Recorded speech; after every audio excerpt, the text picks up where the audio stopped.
Dans cette vidéo, je vous explique tout comment pour s'inscrire sur France VAE, le service public de la VAE, que vous soyez sur le diplôme d'auxiliaire de puériculture, d'éducateur de jeunes enfants, de moniteur éducateur, d'éducateur spécialisé, bref, quel que soit le diplôme que vous avez choisi dans le médico-social, dans cette vidéo, je vous dis tout sur comment on s'inscrit sur France VAE après 2026. Allez, c'est parti.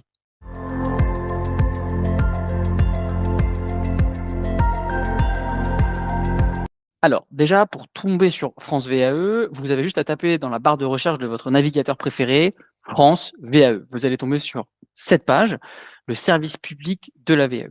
Alors, avant qu'on commence à l'inscription, à qui est destiné France VAE? Donc, France VAE, c'est destiné à toutes les personnes qui souhaitent s'inscrire à un parcours de VAE, qu'ils ne soient accompagnés ou pas accompagnés, pour pouvoir suivre l'avancement de leur projet, si vous voulez.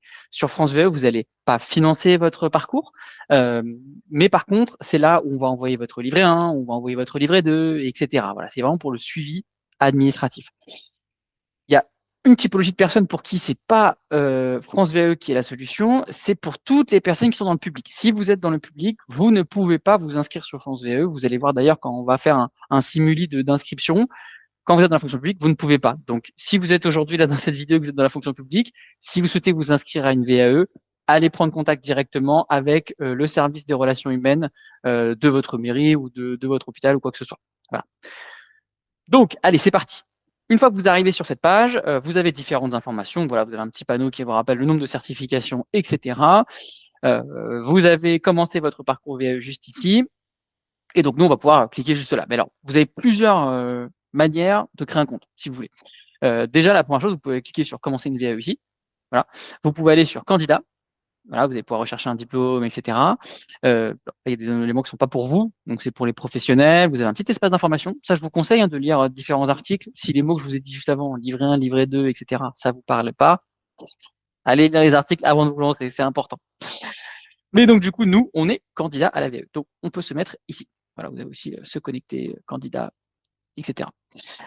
Sachant que si vous cliquez directement sur candidat, vous allez voir, ça va vous amener à une page où vous pouvez créer un compte.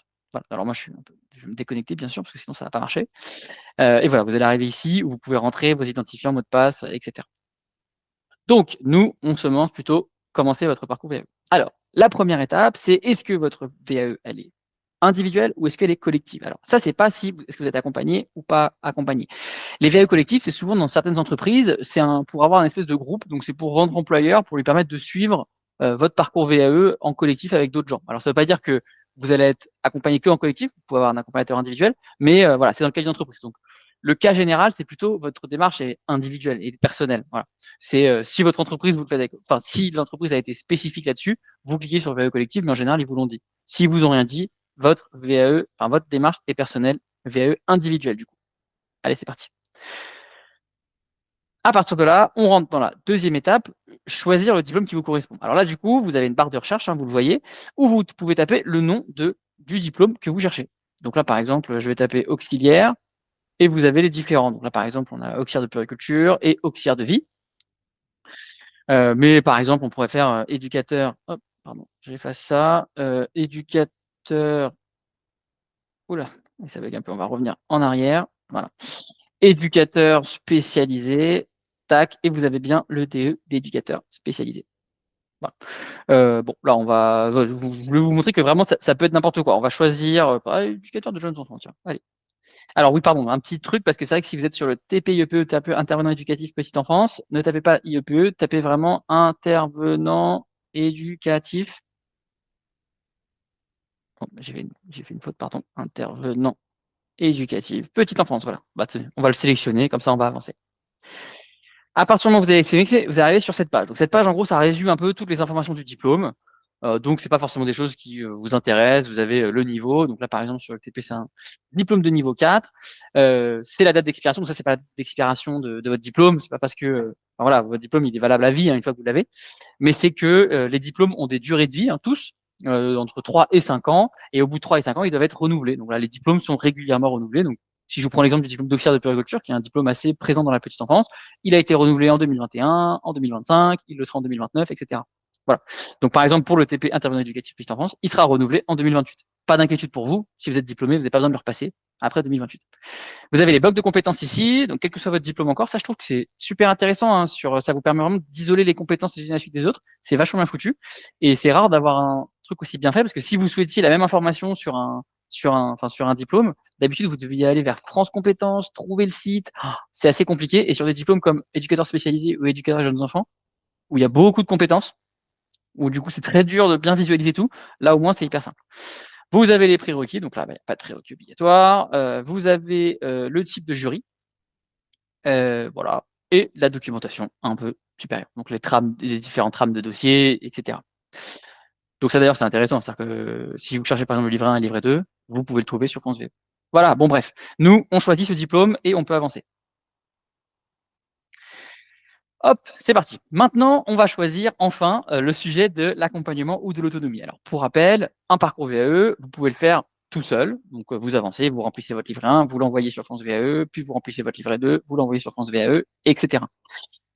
Mais vous pouvez être aussi accompagné. Alors, c'est quoi la différence entre les deux? Alors, déjà, la VAE qui est individuelle, enfin, vous êtes en autonomie, c'est gratuit, entre guillemets. Parce que bien sûr, si vous avez un accompagnateur, qui dit accompagnateur, dit financement, dit paiement de cet accompagnateur. Donc, en autonomie, donc là, vous avez les différentes informations. La chose que moi, je veux vous mettre en regard vraiment auquel il faut penser avant que vous choisissiez.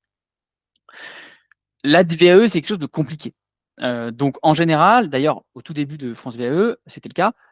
Moi, je vous conseillerais toujours de prendre un accompagnateur. Alors, moi, je suis accompagnateur de la VAE. Effectivement, je suis un peu biaisé, donc encore une fois, faites-vous votre propre avis. Mais voilà, vous n'êtes pas obligé de prendre des parcours de 20 heures, des parcours complets. Vous pouvez prendre des petits parcours, des parcours de 5 heures, de 10 heures sur des thématiques précises du diplôme. Par exemple, une partie 5 heures sur la préparation à l'oral uniquement. Ou si je prends un exemple sur l'éducateur spécialisé, on peut prendre 5 heures sur un bloc particulier de compétences du diplôme. Sur auxiliaire de puériculture, je vous donne un exemple, nous on a pas mal fait des sujets sur 5 heures sur les paramètres vitaux. Voilà, vous n'êtes pas obligé de faire ça. Enfin, plutôt, vous pouvez faire ça. Vous n'êtes pas obligé de prendre un accompagnement en entier, mais vraiment, je vous conseille parce que ça permet quand même de structurer votre parcours, de savoir comment avancer et vraiment de se mettre une date de début, une date de fin. Parce que le problème, c'est qu'en autonomie, faut trouver du temps sur son temps perso. Et ça, c'est toujours un peu compliqué parce que son temps perso, on n'avait pas attendu la VAE pour pouvoir le remplir, hein, comme dirait l'autre. Donc bon, ensuite, le deuxième élément auquel je vais vous dire et qui est important, c'est que sur certains diplômes, vous avez des frais de jury et des formations complémentaires. Dans le cadre d'une VAE, si vous êtes accompagné, donc par exemple si vous utilisez votre CPF, vous pouvez utiliser votre CPF pour financer les frais de jury et les formations complémentaires. Donc, c'est quoi les diplômes concernés? Par exemple, c'est le diplôme du CAP petite enfance, le diplôme d'éducateur spécialisé. C'est des diplômes où il y a des frais de jury. Donc, vous allez devoir payer 350 € en gros de frais de jury. Si vous les faites tout seul, vous ne pourrez pas payer avec votre CPF que les frais de jury. Voilà. La loi aujourd'hui, en tout cas 2026 et les années d'après, elle est très claire là-dessus. Vous pouvez que financer les frais de jury dans le cadre d'un parcours VAE. Donc, c'est minimum 5 heures d'accompagnement, globalement. Et ensuite, vous avez parfois effectivement des formations complémentaires. Donc ça, c'est pour nos amis auxiliaires de puériculture, enfin celles qui passent la VAE auxiliaire de puériculture et la VAE aide-soignant. Vous avez par exemple une formation qui s'appelle la AFGSU2, l'attestation de formation aux gestes et soins d'urgence de niveau 2. Ça, dans le cadre d'une VAE, vous pouvez la prendre en charge avec votre CPF. Sans parcours VAE, vous allez devoir la payer, soit avec votre employeur, soit directement. Bon. Mais encore une fois, vous pouvez très bien faire une VAE en autonomie, ça se fait. Il y a plein de ressources sur Internet, en particulier chez Bleu Éducation sur notre chaîne. Hein. Allez regarder si vous voulez. Des vidéos pour vous aider, surtout quand vous n'avez pas les moyens ou que vous êtes en fonction publique, etc. Mais bon, commençons par là. Et donc, voilà, c'est parti. On va choisir, on va mettre nos informations. Donc, moi, je m'appelle Victor. Hop, là, je vais mettre une adresse mail. Voilà, et je vais sélectionner un département. Tac, et vous avez vu, je certifie ne pas être un agent de la fonction publique. Donc ça, vous inquiétez pas, enfin plutôt, vous inquiétez pas si vous n'êtes pas agent de la fonction publique, mais c'est important, vous ne pouvez pas être inscrit sur France VAE si vous êtes agent de la fonction publique. Et deuxièmement, vous ne pouvez pas utiliser votre CPF si vous êtes actuellement agent de la fonction publique, même si vous avez du CPF. Allez, c'est parti. Oh, pardon. Hop, et voilà, la dernière étape, activer son compte. Donc là, on va sur sa boîte mail et normalement, on va recevoir un email. Tac, je viens de le recevoir, je vous le partage. Et voilà, c'est un email, votre compte France VAE est créé, activez-le afin de commencer votre parcours. Et là, j'active mon compte. Donc, vous avez un bouton dedans, vous pouvez cliquer. Si vous ne recevez pas l'email, comme d'habitude, checkez bien dans votre spam, votre dossier spam. Ça arrive potentiellement en spam ou dans les différents dossiers de votre boîte mail. Voilà. Et si ça marche pas encore, bah, essayez de le renvoyer, essayez d'envoyer un mail à France VAE, etc. Bref, là, imaginons que ça a marché, vous ayez cliqué sur le bouton. Moi, ce que je vous conseille, ça, tout ce qu'on fait là, je le fais sur ordinateur aujourd'hui, mais vous pouvez très bien le faire sur votre téléphone. C'est juste que bah, c'est un peu moins pratique. Moi, je vous conseille quand même d'utiliser votre ordinateur. Allez, c'est parti. Mon profil, bon bah là, c'est les différentes informations, hein, donc voilà, moi je suis un monsieur, mais vous pouvez mettre ce que vous voulez. Voilà, nom principal, date de naissance, moi je suis né le 3-06 2000, non pardon, 95,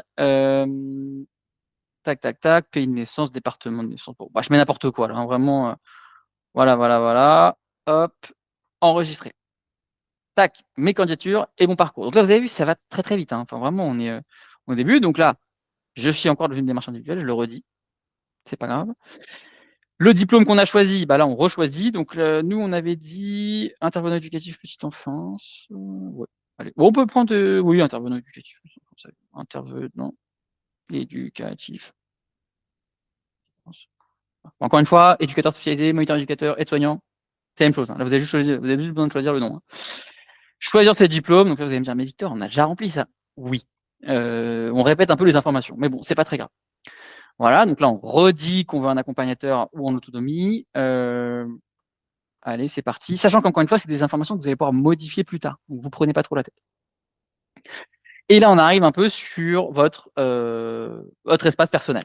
Voilà. Donc là-dessus, vous pouvez compléter votre candidature, suivre le parcours. Donc là, pour l'instant, on n'a pas envoyé d'informations, donc on a rien. Et bien sûr, abandonner cette candidature.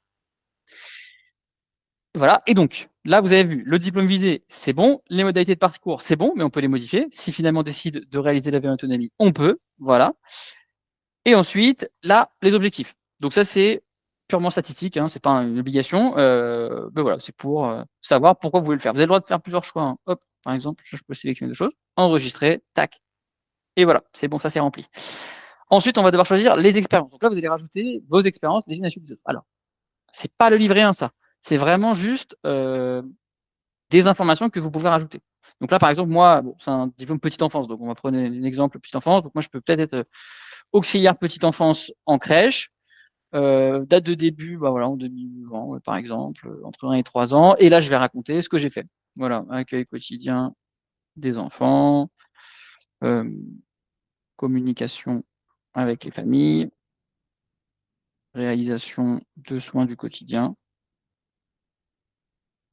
Voilà. Et ajouter votre expérience. Donc, ce que je veux vous montrer dans ça, c'est quoi? Que vous soyez, parce que là, vous allez vous dire, ah, mais oui, c'est en crèche, qu'est-ce que je remplis quand moi je suis, par exemple, en EduxP ou en ME? Vous avez vu qu'il n'y a pas besoin d'être dans les détails. En fait, si vous voulez, là, cette information-là, c'est purement parce que quand vous allez choisir votre accompagnateur, c'est des informations qui vont lui être présentées. Alors, vous allez me dire, oui, mais Victor, moi, j'ai choisi mon accompagnateur avant de m'inscrire sur France VAE. Vous avez bien fait. C'est juste que dans la philosophie de France VAE avant, il se disait, on va faire, les gens choisiront leurs accompagnateurs sur la plateforme. Ce qui, effectivement, en pratique, n'est pas vraiment le cas, puisque dans tous les cas, enfin, je vous donne l'exemple chez Bleu Éducation, on va vous inscrire sur France VAE une fois qu'on a fixé le sujet du financement, puisque le sujet du financement, c'est le sujet le plus brûlant, entre guillemets. Est-ce que c'est un financement entreprise? Est-ce que c'est un financement CPF? Est-ce que c'est un financement personnel, etc. Donc, en général, vous allez choisir votre accompagnateur avant. Mais bon. Et donc, en fait, si dans le cas où vous ne l'avez pas rencontré avant, bah là, c'est bien de vous présenter et après, l'accompagnateur, il va vous appeler. Voilà. Donc, vous pouvez en ajouter autant que vous voulez. Voilà. Mais bon, là, j'en ai une, donc c'est très bien. Hop, et vous avez vu, ça se remplit peu à peu. Et là, maintenant, on choisit votre accompagnateur. Donc, le choix de l'accompagnateur, comment ça marche? Donc, là, vous avez différents filtres. Il y a effectivement le truc qui est très important, c'est est-ce que vous souhaitez un accompagnement en présentiel ou à distance? Pour moi, il y a un deuxième élément qui est important, mais qui ici, vous ne pourrez pas le filtrer, donc vous allez être obligé de faire des recherches sur l'organisme. C'est est-ce que c'est un organisme spécialisé sur le diplôme que je passais ou est-ce que c'est un organisme généraliste? Je vous donne un exemple. Le DAVA, donc le dispositif académique de la validation des acquis, c'est en fait l'organisme qui s'occupe de la VAE pour l'éducation nationale, ils sont généralistes. Donc ça veut dire que votre accompagnateur, votre accompagnatrice, ça peut très bien, même si vous êtes sur auxiliaire de puriculture, ça peut être une professeure des écoles, par exemple. C'est-à-dire que c'est pas des gens qui sont du secteur, voilà, c'est vraiment des accompagnateurs VAE professionnels. Donc c'est ni moins bien ni mieux, en fait, c'est différent. Alors nous, chez Bleu Éducation, par exemple, on a fait le choix d'avoir des accompagnatrices qui sont spécialisées. Donc par exemple, si vous passez auxiliaire de puriculture, votre accompagnatrice, ça va soit être une auxiliaire de puriculture, soit une infirmière. Et en plus, elle est jury VAE, mais ça, c'est des critères de qualité. En fait, chaque organisme, si vous voulez, à partir du moment où ils sont référencés sur cette plateforme, c'est déjà des organismes de qualité. C'est-à-dire que c'est des organismes qui ont rempli des exigences de Calliope, donc c'est nos normes de qualité, qui sont référencées sur le CPF, donc c'est beaucoup de contraintes. Donc c'est plutôt de bonne qualité. Donc maintenant, c'est vraiment à vous de faire vos recherches de ce que vous préférez. Et chaque organisme a un peu ses critères. Donc n'hésitez pas à le choisir. Mais bon, par exemple, si vous souhaitez à distance, là, vous allez en avoir une liste. Alors, cette liste, il faut savoir que c'est pas le truc qui est le plus dédié pour vous. Ça, c'est une liste qui est générée au hasard. En fait, vous pouvez d'ailleurs, il me semble, la recharger. Enfin, c'est-à-dire que si vous mettez à jour la page, là, hop, je mets à jour la page, ça va être d'autres organismes qui vont s'afficher. Voilà, hop, le CIBC. Et donc là, par exemple, vous pouvez, en fait, en général, choisir.